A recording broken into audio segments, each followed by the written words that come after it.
O probablemente en una circunstancia difícil, estés allí viendo el programa mientras estás hospitalizado o en cualquier otro lugar en una circunstancia complicada. Desde aquí queremos decirte que hay esperanza, que oramos por ti, que Dios pueda colocar paz en tu corazón. Y a través del estudio de la Biblia podamos ser abrazados por las promesas de Dios, podamos ser conducidos, guiados por el Espíritu Santo, y así cada día podamos descubrir el plan que Dios tiene para nuestra vida. En esta temporada estamos allí fascinados con el libro de Mateo, tomando algunos capítulos, algunas historias, para poder sacar lecciones preciosas para nuestra vida. Bienvenido una vez más, así comienza Biblia Fácil. Hoy vamos a estudiar un capítulo interesante del libro de Mateo. Se trata del capítulo 18 de Mateo. Vamos a hablar acerca de relaciones interpersonales, siempre complicadas, ¿verdad? Qué difícil es poder mantener una relación saludable, una relación buena con todas las personas. Y vamos a hablar desde el punto de vista de las relaciones interpersonales entre los miembros de una iglesia, como también las relaciones interpersonales con nuestros amigos, vecinos y con todas las personas con quienes nos relacionamos día a día. Antes de poder ir al tema de hoy, yo quiero ofrecerte un material muy precioso. Se trata del curso bíblico Jesús Restaurador de Vida. Aquí tú vas a encontrar lindas lecciones, preciosas lecciones que tú puedes comprender mejor, inclusive el plan que Dios tiene para cada uno de nosotros a través de su palabra. Puedes solicitarlo a través de nuestro número de WhatsApp, que es el +5512 98 100 14 60, o también tú puedes hacerlo a través de nuestro sitio web, estudielabiblia.com. Allí vas a encontrar este y otros materiales que sin duda van a beneficiar grandemente tu vida espiritual, tu salud física y mental también. Sabes que hablar de relaciones interpersonales no es tan simple. Cada vez estamos viviendo en una sociedad donde las relaciones tóxicas, donde las relaciones enfermizas crecen, donde la falta de perdón hace que el corazón pueda guardar tanto rencor, tanto odio, tanto sentimiento de venganza que está enfermando a muchísimas personas mentalmente. Gran parte de las enfermedades físicas tienen su raíz en nuestra mente. Cuando nosotros comenzamos a abrigar aquellos sentimientos que van destruyendo nuestra vida. Y hoy vamos a ver cómo es que Jesús trata este asunto de una manera tan clara y Mateo lo registra. Queremos nosotros orar para que Dios pueda bendecirnos en el estudio de su palabra. Oramos. Gracias, Señor, te damos por esta oportunidad que tenemos de poder abrir tu palabra una vez más. Gracias porque en ella encontramos la dirección de nuestra vida. Encontramos las decisiones que debemos tomar y cómo tenemos que reaccionar frente a circunstancias que la vida nos coloca de manera difícil. Por eso pedimos que tu Santo Espíritu nos lleve el conocimiento de esta verdad y que puedas curar nuestras heridas internas. Si es que hay alguien que tiene algún problema en su relacionamiento, ya sea con la familia o con alguna persona conocida, que a través del perdón podamos encontrar sanidad y que tú puedas aliviar nuestro dolor, puedas curar nuestras heridas internas y podamos tener buena salud mental, física y espiritual. En el nombre de Jesús te pedimos. Amén. El capítulo 18 de Mateo responde en sí a dos preguntas. La primera fue hecha por los discípulos y la segunda fue hecha solamente por Pedro. La primera pregunta es importante porque tiene que ver con jerarquías dentro de una institución o inclusive dentro de la iglesia. Y el segundo tema es el perdón y cómo nosotros podemos relacionarnos mejor con todas las personas con quienes nos veamos día a día. Veamos el primer asunto. Jesús está caminando con sus discípulos para Galilea y él anuncia su retorno allí para Jerusalén. Los discípulos pensaron que ahora llegó el momento, porque al volver a Jerusalén anunciaría la inauguración oficial de su reino terrenal.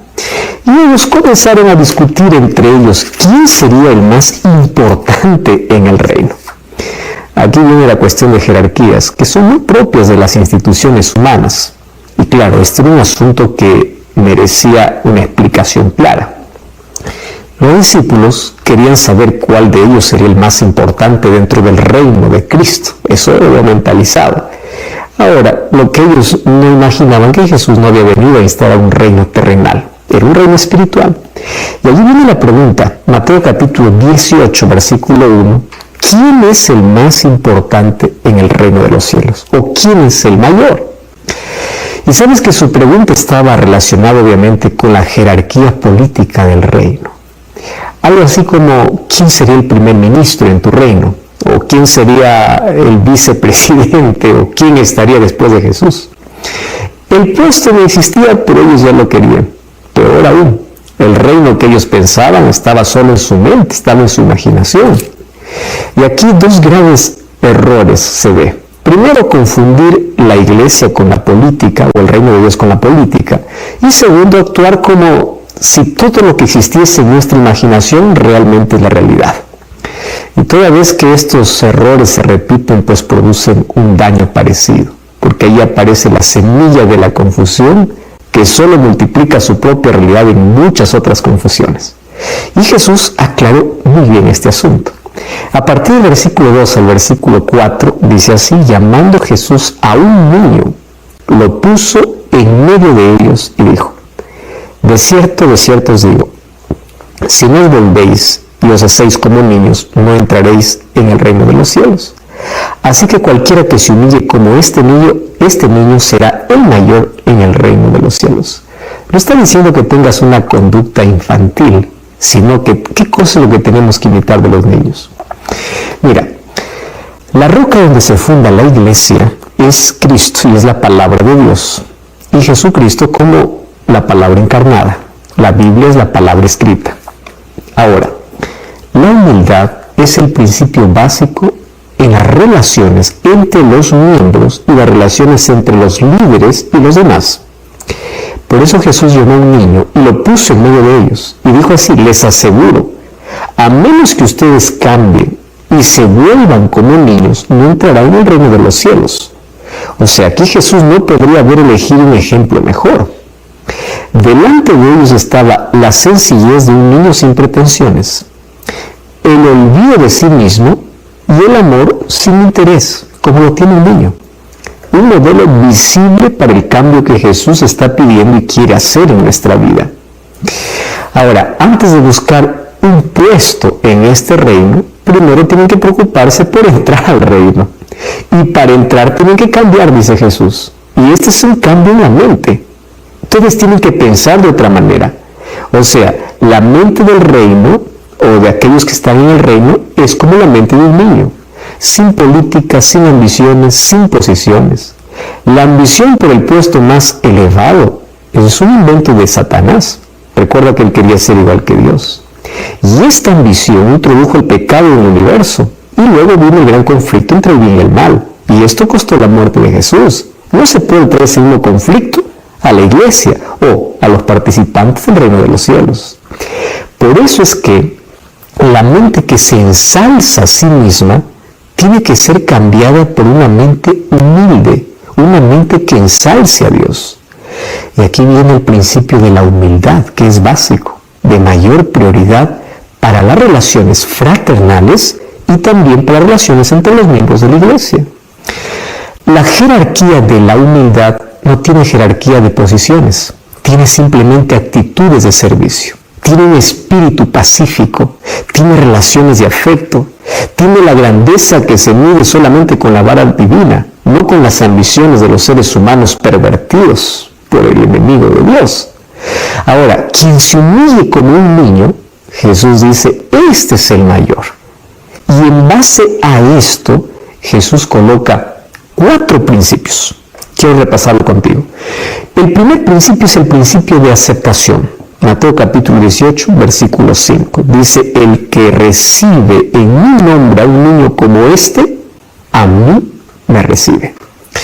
Este es el principio de aceptación de las personas basadas en la aceptación de Jesús. Presta atención. Porque aceptamos a Cristo, aceptamos a los demás. y lo aceptamos con la misma alegría del afecto con el cual hemos aceptado a Cristo. Así tenemos que aceptar a los otros. Y aceptamos a los demás con el mismo amor agradecido con el cual aceptamos a Cristo. Cristo y nuestro prójimo tiene que siempre tener todo nuestro cariño, nuestra voluntad completa. No tiene que haber rechazo dentro de aquellos que son parte de los miembros que pertenecen al reino de los cielos. No tiene que haber rechazo ni en la iglesia, porque Cristo no rechaza a nadie. ¿Correcto? Número 2. El principio de la mente espiritual. Y viene a partir del versículo 6 al versículo 9. Y dice que cualquiera que haga tropezar a uno de estos pequeños que creen en mí, mejor le fuera que se colgase el cuello una piedra de molino de asno y que se le hundiese en lo profundo del mar. Ay del mundo por los tropiezos, porque es necesario que vengan tropiezos, pero hay de aquel hombre por quien viene el tropiezo. ¡Wow! Ahora, fíjate, qué interesante aquí la palabra escandalizar. Cuídate de no escandalizar a los más pequeños. A los más pequeños, ni de edad, ni de la sociedad, ni de la iglesia. ¿Qué significa escandalizar?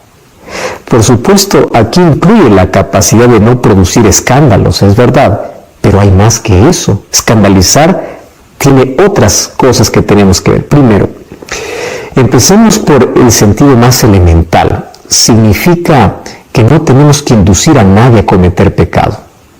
Y para esto, pues hay que tener una mente limpia, inocente, como la de un niño. Porque la mente maliciosa es pecadora, maquina el mal, la origina, y obviamente, como la mente de los antediluvianos, eso también contamina a los que están a nuestro alrededor. En cambio, la mente espiritual es pura, es cristalina, inclinada siempre para el bien. Por eso es que nunca induce a alguien a cometer un pecado. Entonces, una persona con mente espiritual no invita a otra persona para que participe con ella en ningún pecado, sea pequeño o grande, sea de vicios o de desvíos o de cualquier cosa. Tú tienes que influenciar solo para el bien. Entonces, una influencia para que otra persona caiga en pecado es escándalo. Número 2. No escandalizar también significa no inducir a nadie para que abandone su fe. ¿Sabes qué? La fe como creencia doctrinal y como capacidad espiritual para creer está en todos los seres humanos. Nadie en la iglesia, ni miembros ni líderes deben nunca por palabras o por actos inducir a otros para que dejen de creer o desprecien las doctrinas bíblicas. Algunos obviamente critican a la iglesia y desprestigian sus doctrinas de forma directa o de manera sutil. Influyen en sí a las mentes más sencillas para que dejen de creer o rechacen alguna doctrina bíblica. Entonces la mente espiritual, para comenzar, no tiene dudas, pero tampoco las crea. ¿Correcto? Porque todas sus creencias están basadas en la Biblia. Ahora, te voy a decir una cosa. Si alguna creencia no tiene una base en la Biblia, entonces sí tienes que cuestionar. ¿Correcto? Y tienes que confrontarlo con la verdad. Pero estoy hablando de que existen personas que quieren colocar dudas incluso donde la Biblia habla con claridad. Eso es provocar escándalo. Número 3. No escandalizar también significa no ofender. Y algunos ofenden con tanta facilidad. Usan palabras ofensivas, realizan actos que ofenden, toman decisiones o allí realizan actos que afectan de manera negativa las emociones de las personas. La mente espiritual no ofende. Es diplomática, es cautelosa, es considerada, es respetuosa, es simpática. Cuida tus palabras, cuida tus actos. Eso también es escandalizar.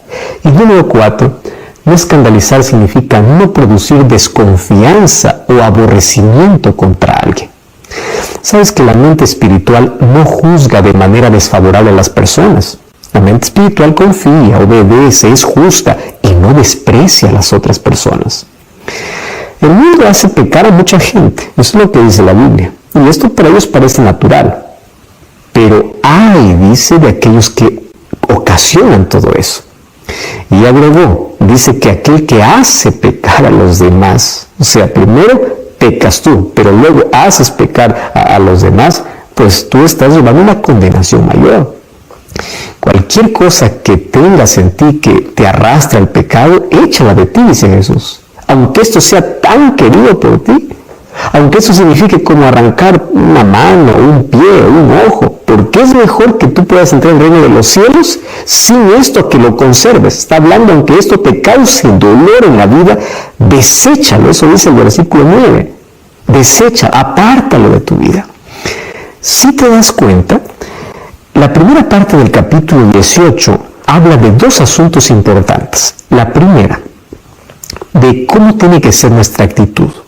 Nuestra actitud tiene que ser limpia, pura. Por eso Jesús tomó el ejemplo de un niño que mantiene la inocencia, que perdona rápido, que no está anhelando posiciones, ni cargos, ni pisoteando a los demás, que cuando se ofenden rápido arreglan las cosas. Esa es la mentalidad que debemos tener. No está diciendo que tú tienes que ser inmaduro como un niño. Está diciendo que te puedas tener el corazón, la mente dispuesta, primero, a aprender, número 2, a perdonar, y número 3, a disfrutar. Un niño disfruta de las cosas más simples de la vida. Número 2, Jesús dice, no escandalices a nadie. Y escandalizar no solamente es provocar escándalos, también es arrastrar a otro al pecado, hacer dudar de la fe a alguien. Escandalizar también tiene que ver con aquellas cosas que aparentemente son inofensivas, pero ofenden a la otra persona. ¿Cuántas heridas en la vida se han abierto y solamente Dios las conoce? Por personas queridas, por líderes o por personas que ni siquiera imaginabas. Y hoy tú estás herido, tu corazón está lleno de amargura, porque un líder te falló, porque una persona importante te abandonó, porque no recibiste la ayuda cuando necesites. Dios conoce tu corazón y Dios juzga a cada uno por las cosas que hace. Y ahora voy a hablar para dos grupos. En primer lugar, para el ofensor, y en segundo lugar, para el ofendido. Hablando para el ofensor, pide que Dios pueda ayudarte a tener dominio propio. Sabes, todas las personas que no te conocen te pueden decir, wow, tú eres una persona linda, importante, tú eres una persona consagrada. ¿Sabes quién es el que tiene que decir eso? Número 1, tu familia, y número 2, la gente que trabaja contigo. Si tu familia te dice, tú eres un hombre de Dios, siéntete feliz porque ellos te conocen. Si la gente que trabaja contigo se inspira en ti, la gente que trabaja contigo dice, wow, esta es una persona realmente que refleja el carácter de Dios. Si la gente que trabaja contigo dice eso, siéntete feliz, porque ellos son los que te conocen. Que vayan en particular a decirte, eres admirable, eres todo, es porque no te conoce. Y eso me debe llevar a una reflexión. ¿Cómo trato a mi familia? ¿Cómo trato a los que están a mi alrededor? Porque yo conozco incluso dentro del liderazgo de la iglesia, gente que se olvida que es cristiana, gente que maltrata, gente que abusa, gente que porque tiene una posición o un cargo importante, comienza a ofender porque se cree lo más importante. Dios está tomando en cuenta todas estas cosas. Y voy a hablar por el ofendido. Sabes que en la vida siempre vamos a encontrar personas así. Siempre.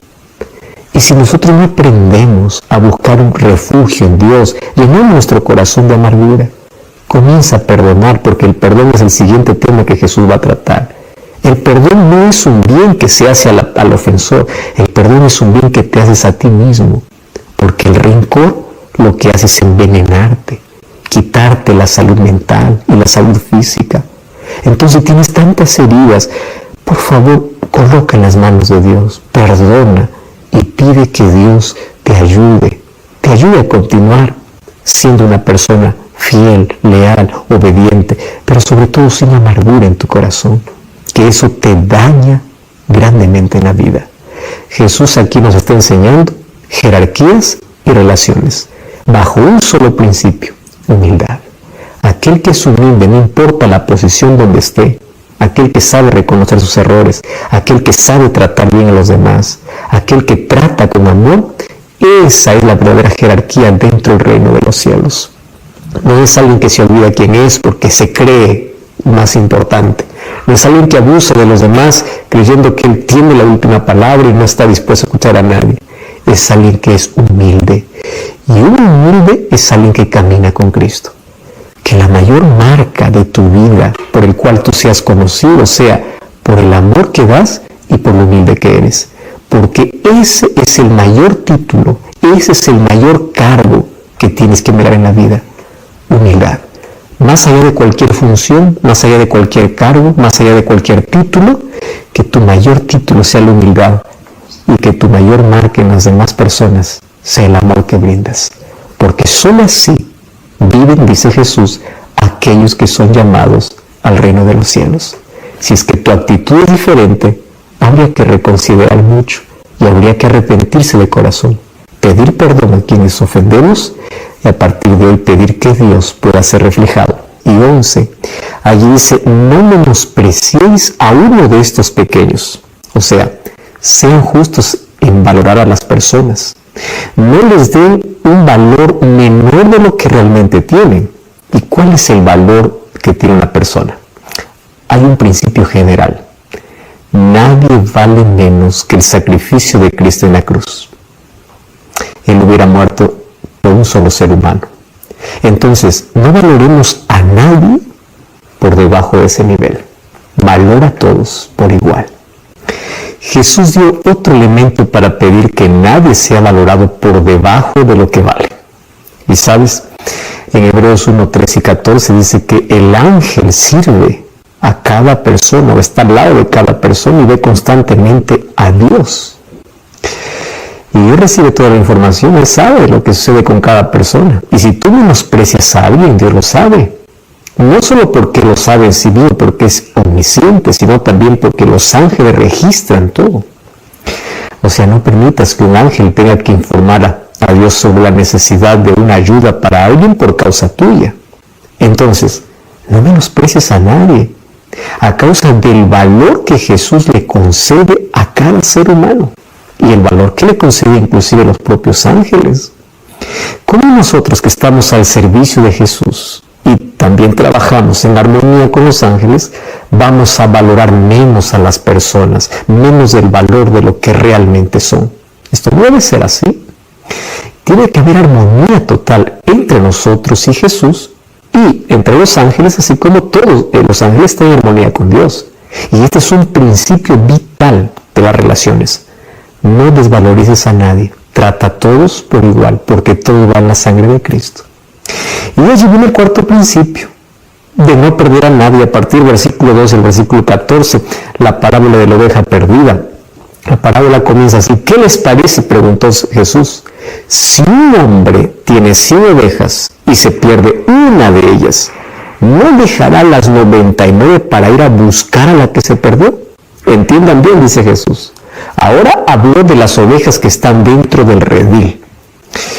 Ustedes saben, dice Jesús, que el interés principal, el objetivo de la misión es salvar a todos los seres humanos que están perdidos, o sea, en todo el mundo. Están perdidos en el pecado, o sea, están fuera del redil. Pero también, dice Jesús, nuestro interés tiene que ser conservar los que están dentro del redil. La prioridad entre las 100 ovejas tiene que estar en aquella que se sale, en aquella que se pierde. Recuerda que esta no es una oveja pagana, es un miembro del redil. Las otras pueden estar bien protegidas, pero ahora vamos a concentrar nuestro trabajo para recuperar aquella que estuvo en el redil y salió. Vamos a hacer todo otro esfuerzo hasta que la traigamos de nuevo al redil. Y cuando la hayamos encontrado, pues hay que alegrarnos. Hagamos fiesta, esa fiesta espiritual, así como hizo el padre del hijo pródigo cuando el pródigo regresó. De paso, no se les ocurra a nadie, incluso Jesús dice amargarse como aquel hermano mayor del hijo pródigo, que estaba siempre reclamando, que siempre pretendía ser más justo, que creyó que él merecía más que el otro. En realidad él fue muy injusto con su hermano, fue injusto con su padre. Y luego Jesús dice, no piensen en castigos a una persona que se apartó. Participen del regocijo que hay en el cielo por un pecador que se arrepiente, porque hay personas que siempre viven criticando por alguien que se alejó y ahora está volviendo. Ayuden a los 99 justos que están en el redil, pero si es que alguien se perdió, vayan a traerlo. Esa es una verdadera religión que se preocupa en poder recuperar a aquel que se pierde. Esta conducta llena de gracia produce felicidad, porque la otra produce tristeza. Nuestra buena conducta aquí es muy importante. Ahora, te tiene que haber alegría espiritual, porque si en nuestra conducta no hay alegría, ¿qué cambio ha hecho Jesús en nuestra vida? Y la verdadera felicidad siempre viene del cielo. Aquí Jesús dice, demos prioridad a aquel que se apartó, porque Jesús no quiere que ninguno se pierda. Y ese mismo deseo de Jesús tiene que estar en cada creyente. Algunos se alegran cuando alguien cae. No, tienes que buscarlo. Y a partir del versículo 15 hasta el versículo 20 habla de la disciplina justa entre los pecadores. Ahora Jesús tiene que aclarar otro asunto. ¿Cómo se debe tratar al pecador? Ahora, no se trata de aquel pecador arrepentido que vuelve de nuevo al redil, sino de aquel pecador que aún sin irse del redil comete algún pecado contra algún miembro o contra la iglesia o contra la comunidad o contra Dios directamente, y eso afecta a toda la iglesia. Para ellos existen 3 pasos y una sola autoridad. Primer paso se llama uno solo. La persona afectada por la falta cometida debe ir sola, y la conversación tiene que ocurrir en un espíritu de humildad, tratando de decir al otro que cometió una falta. Esa es la forma como el Espíritu Santo nos convence a nosotros. Y imagínate, si el Espíritu Santo no nos convenciera de pecado, no hay arrepentimiento. Pero ¿cómo lo hace? Lo hace con amor. Y ese es el objetivo de nuestra conversación con alguien que falló a Dios o nos falló a nosotros. No es de manera altanera que vas y dices tú eres un pecador o estás publicando por todo lado. No surge un ambiente de acusación. Recuerda cómo Dios nos trata. Isaías 1:18. Venid a mí, aclaremos las cosas. Si tus pecados son como la grana, como la nieve, serán emblanquecidos. Pero hagámoslo solos, tú y yo. Ese es el método que Jesús quiere que nosotros hagamos con quien cae o con quien sabemos que comete una falta, o con quien hay pecado o cometió un pecado. No hay acusación. Dios conversa, le ofrece una solución. Así debemos tratar nosotros a las personas que cayeron en pecado, a las personas que están actuando mal. ¿Entiendes? Entonces tiene que haber una comunicación, pero esa comunicación tiene que ser con humildad. ¿Por qué con humildad? Porque todos somos pecadores. Y cada miembro del reino de los cielos tiene que conseguir o convencer a la otra persona que está actuando mal. En este ambiente, si el otro se arrepiente, reconoce, pues vuelve el gozo espiritual. Ahí se terminó el problema. Yo no estoy más divulgando por ningún lado. ¿Entendiste bien? O sea, si tú sabes del pecado de alguien, o alguien te ofendió, o sabes que alguien está actuando mal, anda solo, habla en secreto con él. No estés divulgando por redes sociales, no estés acusando delante de las personas. Eso hace el diablo. El primer paso es anda y habla en privado. Y habla con humildad, porque tú no eres perfecto. El segundo paso es 2 o 3 testigos. O sea, si no hay un cambio en la primera conversa, pues ahora entonces busca a 2 personas que tengan el mismo espíritu.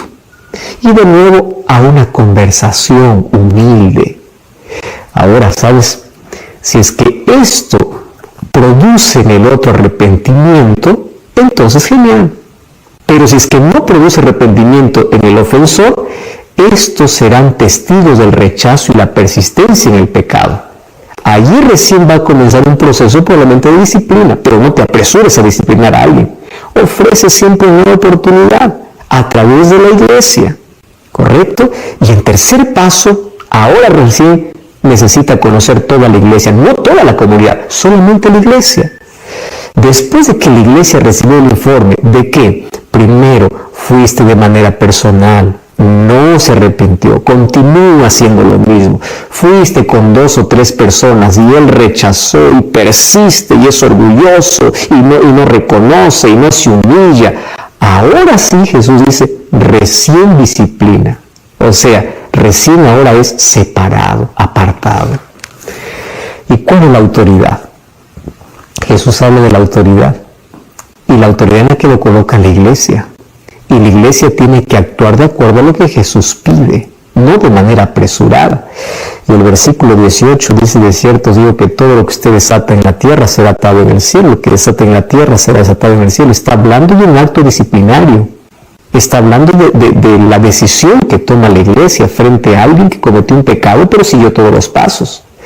Para que la decisión disciplinaria en la iglesia, que la iglesia toma, así como ata en la tierra, queda atado en el cielo, entonces significa que la disciplina de la iglesia tiene que ser siguiendo los patrones bíblicos. Y esto se logra cuando hay una unidad completa entre la iglesia y Cristo, que se revela a través de la oración y a través de su palabra. Por eso que la disciplina en la iglesia tiene que ser una actividad espiritual, regida por principios divinos, nunca por procedimientos políticos o intereses de grupos o motivaciones egoístas. Tiene que ser dirigida por el Espíritu Santo, tiene que ser identificada con Cristo.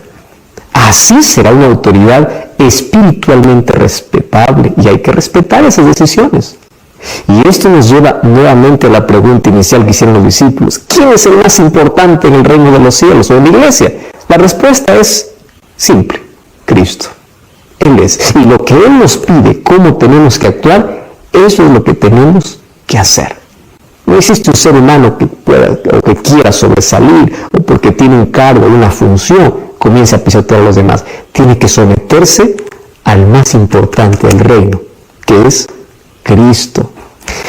Ahora, si te das cuenta, bajo estos 4 principios entendemos lecciones preciosísimas que tiene que ver la manera como nos relacionamos con nuestro prójimo y cómo la iglesia comienza a tratar a una persona. Y cuando hablo de iglesia también estoy hablando de individuos. Y mira cómo la Biblia nos enseña a tratar ciertas cosas. Hay personas que cuando se sienten ofendidas por alguien, comienzan a divulgar rápidamente, sin ni siquiera hablar con la persona que le ofendió. Hay otras personas que solamente están buscando defectos para criticar. Hay personas, inclusive, que están colocando veneno, viendo detalles simples para poder menospreciar a la iglesia o menospreciar a una persona. ¿Cómo crees que se siente la otra persona cuando tú lo menosprecias, cuando tú lo difamas? ¿Cómo crees que se siente la otra persona cuando tú publicas para todos de que él es un pagano, que él es un impío, de que él no adora a Dios? ¿Quién eres tú para colocarte como juez?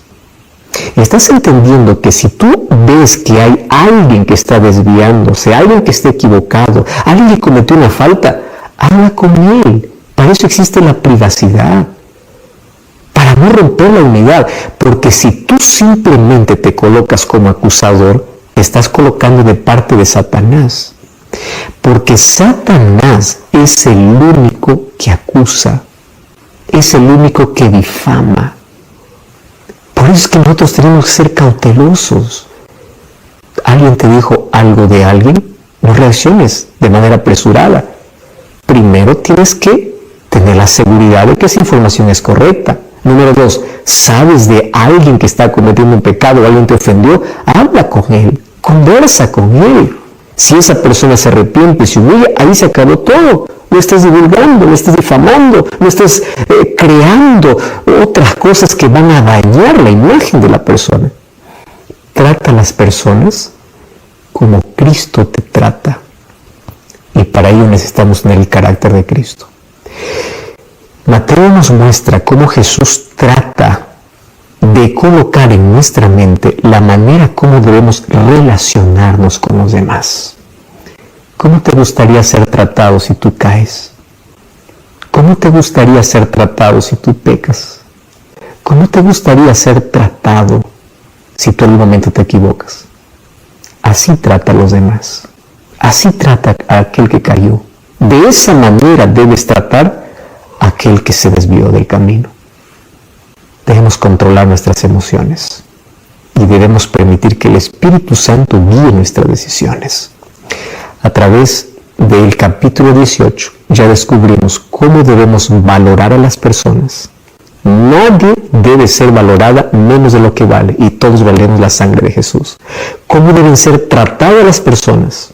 Aquellas que caen, aquellas que fallan, aquellas que se equivocan. Si seguimos estos principios bajo el mismo espíritu que Cristo quiere que tengamos, las cosas serán mejor.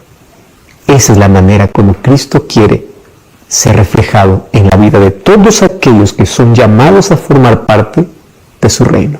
La pregunta es, ¿de qué manera estás tratando a los demás? ¿De qué manera los valoras? ¿De qué manera tratas al caído? ¿De qué manera corriges? ¿Lo haces públicamente o personalmente? ¿De qué manera disciplinas? Que estos principios puedan regir nuestra vida, que nos ayudarán cada día a reflejar mejor el carácter de Cristo. Y luego Mateo nos habla sobre la segunda pregunta que ahora hace Pedro: ¿cuántas veces debo perdonar? Eso es lo que tenemos que ver ahora. 18 de Mateo tiene que ver con el perdón. Como Jesús habló acerca del proceso disciplinario, que obviamente deja abierta la posibilidad de perdonar, ahora Pedro es quien hace la segunda pregunta. Y esta segunda pregunta, ahora Jesús trae una respuesta no solamente para darle a Pedro, sino a todas las personas, y llega hasta nosotros. Mateo 18:21 dice: ¿cuántas veces tengo que perdonar a mi hermano que peca contra mí? Y él dice: hasta 7. Inclusive sugiere la respuesta: perdonar 7 veces en la vida a la misma persona, pues para Pedro le pareció muy generoso.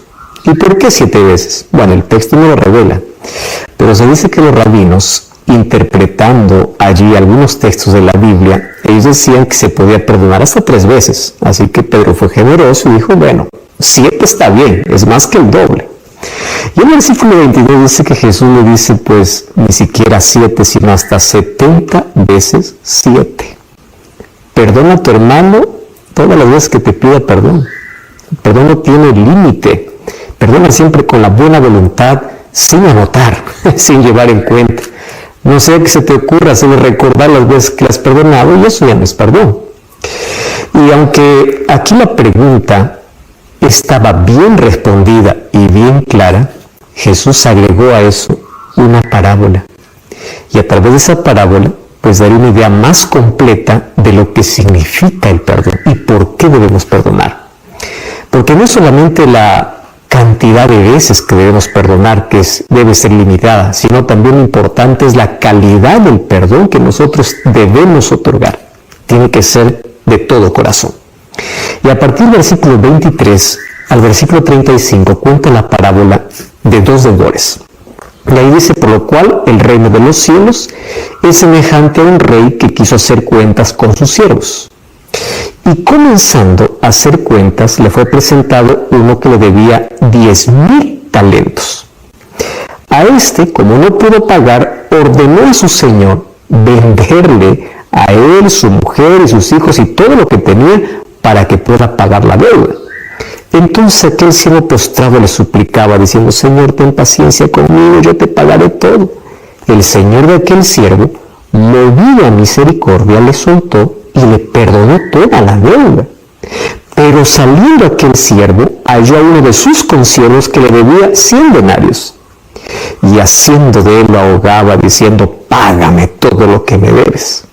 Entonces su consiervo, postrándose a sus pies, le rogaba, diciendo: ten paciencia conmigo, yo te pagaré todo. Pero él no quiso, sino que fue, le echó en la cárcel hasta que pagase la deuda. Viendo sus consiervos, fíjate lo que dice, lo que pasaba, se entristecieron mucho. Fueron y refirieron a su señor lo que había pasado. Entonces, llamándole su señor, le dijo: siervo malvado, yo te perdoné toda la deuda porque me rogaste. ¿Acaso tú también no debías tener misericordia de tu consiervo, así como yo tuve misericordia de ti? Entonces el señor, enojado, le entregó a los verdugos hasta que pagase todo lo que le debía.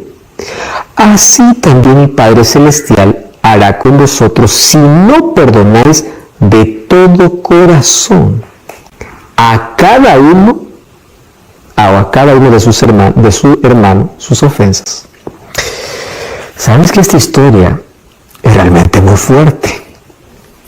Primero, aparece un rey que perdona. Y dice: el reino de los cielos se parece a un rey que quiso ajustar cuentas con sus siervos. Y ahí aparece el primer caso de un siervo que debía 10,000 talentos. 10,000 talentos es mucho dinero. Era más o menos unos 340,000 kilos de plata. O sea, suficiente dinero como para poder contratar 10,000 jornaleros durante 20 años. Es demasiado dinero. Ahora, ¿de qué manera un simple siervo puede pagar una deuda así? No la paga, porque no, aun cuando tenga dinero, propiedades, recursos, no podrá pagar, es imposible. Así que el rey decidió transformar el dinero en lo único que tenía, su propia persona, su esposa, sus hijos y los enseres de la casa. O sea, dijo, véndanlos a todos. Ahora, qué dramática descripción, ¿verdad? Porque a la verdad representa un ser humano delante de Dios. ¿Cómo podrá pagar una deuda tan grande? Dice que el siervo se postró delante del rey y le rogó por misericordia. Por favor, tenga paciencia conmigo. Sujete dentro de usted aquella ira que tiene contra mí. No me castigue, yo voy a pagar todo. O sea, no estaba pidiendo perdón por la deuda, solamente estaba pidiendo más tiempo. Pero por más que le dé tiempo, pues no alcanzaría toda su vida para poder reunir lo suficiente y pagar. Por eso dice que el rey se compadeció del siervo, así dice Mateo, y le perdonó toda la deuda y le dejó en libertad. Uno puede imaginar la alegría y el enorme alivio de ese siervo. Pero los seres humanos somos seres muy extraños. No sabemos disfrutar plenamente de lo bueno, porque el egoísmo siempre nos destruye y destruye lo mejor. Y allí aparece que este siervo que fue perdonado ahora se va a exigir a otro que le debía una deuda más pequeña. Dice que al salir de la casa del patrón, él se encontró con uno de sus compañeros de servidumbre que le debía solo 100 denarios. Ahora, el equivalente 100 denarios sería 100 días de trabajo de un jornalero. Era muy poco comparado con la deuda que el rey acababa de perdonarle. Pero estos 100 denarios obviamente eran suyos y él no quería perderlos por nada. Así que la alegría del perdón que recibió se le fue y ahora comienza a exigir y a tratar con dureza. Y era tan duro y tan cruel que se volvió violento. Tomó del cuello a su consiervo y comenzó a asfixiarlo y dice, tienes que pagarme todo lo que me debes. Y sabes que su deudor hacía lo mismo que él había hecho antes. ¿Qué hizo? Le rogó, dame más tiempo, yo te voy a pagar. Pero su corazón era tan rígido, no escuchó su clamor y actuó de manera completamente irracional. No solo por la dureza, aunque se trata de un consiervo, sino también por la solución que encuentra para poder exigirle el pago. ¿Qué cosa hace? Dice que lo pone a la cárcel. O sea, ni siquiera lo deja trabajar para que reciba dinero y le pague la deuda. Entonces nunca va a pagar su deuda, aunque estando en la cárcel, ¿de qué manera lo podría hacer? Ahora fíjate, esto nos trae una lección importantísima para la vida. No olvidemos que Jesús, al hablar de este deudor, está refiriéndose a todos los pecadores. Todos tenemos una deuda grande con Dios. Ahora, ¿qué cosa es lo que hacemos nosotros con las personas que cometen una falta con nosotros? Las personas que cometen una falta con nosotros siempre serán más pequeñas que las faltas que nosotros cometemos contra Dios. A veces actuamos con egoísmo, con rigidez, exigimos, tratamos mal y no perdonamos. Y allí aparecen los otros siervos que se entristecen. Dice que los otros siervos, viendo lo que su compañero de servidumbre hacía, se entristecieron mucho. Primero porque no concordaron con lo que él hacía. Y segundo porque sintieron misericordia de aquel que no recibió perdón. Fíjate, ¿qué puede hacer un cristiano cuando ve que uno de sus hermanos es demasiado rígido, es demasiado duro, inclusive trata mal a los demás y si alguien lo ofende, pues no perdona? ¿Por qué? Porque a veces quiere tratarse, o él mismo se quiere tratar como un superhéroe que sale para vengarse o para vengar a sus víctimas, ya sea con acción o palabras. No se puede condenar hacia las personas, no se puede tener un corazón así de duro, no se puede exigir inclusive a las otras personas que puedan resolver las cosas de otra manera. Tenemos que tratar como Dios nos trata. Y tenemos que perdonar como Dios nos perdona. El problema es la dureza de nuestro corazón. Sabes que los otros siervos de la parábola no hicieron nada de eso. Solamente hicieron su parte de poder comunicar al rey lo que estaba pasando, porque solo el rey podía intervenir. Y ahora sí, intervino el rey. ¿Qué cosa hizo?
Trató al siervo que ya había sido perdonado nuevamente como deudor.